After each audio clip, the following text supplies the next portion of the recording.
Welcome to Beena's Dubai kitchen. நான் இன்னைக்கு அச்சு முறுக்கு பண்ண போகிறேன். அச்சு முறுக்குக்கு வேண்டியது நான் இடியாப்ப மாவு எடுத்திருக்கேன். இடியாப்ப மாவு அதில் அச்சு முறுக்கு பண்ண போகிறேன்.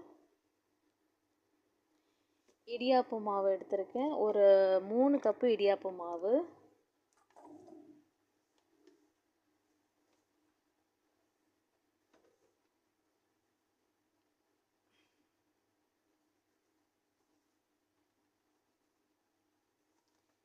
இந்த கப்பு 200 கிராமுங்க. 200 கிராம் வரும். 200 கிராமில் 3 கப்பு எடுத்திருக்கேன். 2 முட்டை எடுத்திருக்கேன். அதுக்கப்புறமா இதே கப்பு அளவுக்கு நான் ஒன்னே கால் கப்பு தேங்காய் பவுட்ரு எடுத்திருக்கேன். அதுக்கப்புறமா 2 கப்பு இதே அளவுக்கு 2 கப்பு நான் சர்க்கரை எடுத்திருக்கேங்க. சர்க்கரையும் போடுவோம். இதில் 2 முட்டை போடுவோம்.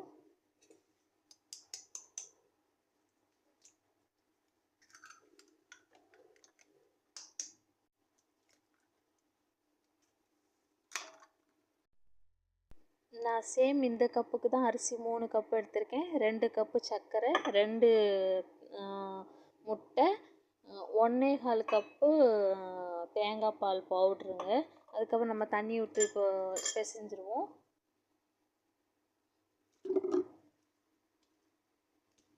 தேங்காய் பால் கூட நீங்கள் ஊற்றிக்கலாம். நம்ம தேங்காயிலேருந்து எடுத்துட்டு நான் தேங்காய் பவுட்ரு தான் போட்டிருக்கேன்.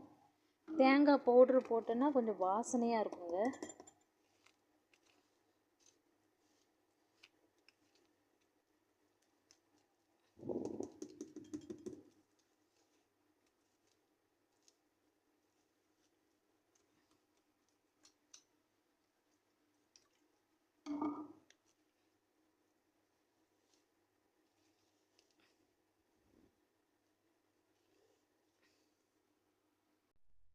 கொஞ்சம் கொஞ்சமாக தண்ணி ஊற்றி இது பண்ணணுங்க. ஏன்னா முட்டையே தண்ணி, அதுக்கப்புறம் தேங்காய் பால் தண்ணி ஊற்றணும், தண்ணி ஆகிடும். சீனியும் தண்ணி ஊற்றணும், தண்ணி ஆகிடும். அதனால் கொஞ்சம் கொஞ்சமாக இது பண்ணணும்.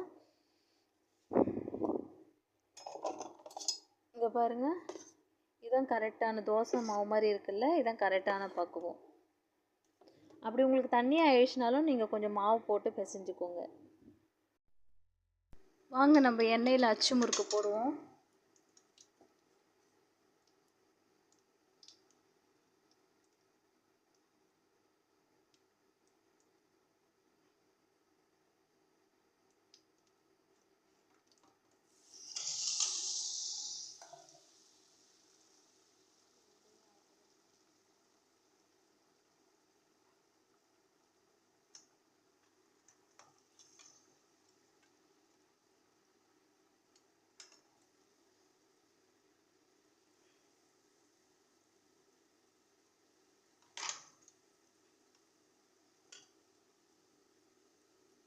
அச்சு நல்லா சூடாக இருக்கணுங்க. அதுக்குன்னு ரொம்ப சூடாக இருக்கக்கூடாது.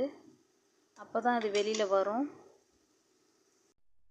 ஸ்டார்டிங்கில் நிறைய மிஸ்டேக்கெல்லாம் வரும். இப்படி பிஞ்சு பிஞ்சு தான் வரும். அதுக்கப்புறமா தான் ஒரு 10 தடவை போட்ட பிறகு தான் வருங்க நல்லா.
சூப்பரான அச்சு முறுக்கு ரெடி ஆயிடுச்சுங்க. நீங்கள் கஷ்டப்பட்டு மாவு அரைச்சிலாம் தேங்காய் பால்லாம் எடுத்து தேவையில்ல. தேங்காய் பாலே போதும். பாக்கெட் இடியாப்பம் மாவே போதும். அதுலேயே அழகான அச்சு முறுக்கு வந்துடும். தேங்க்யூ யாய்ஸ். பார்த்ததுக்கு சப்ஸ்கிரைப் பண்ணுங்கள், லைக் பண்ணுங்கள், ஷேர் பண்ணுங்கள். Thank you so much. அச்சு முறுக்கு நான் என்ஜாய் பண்ணுறேன்.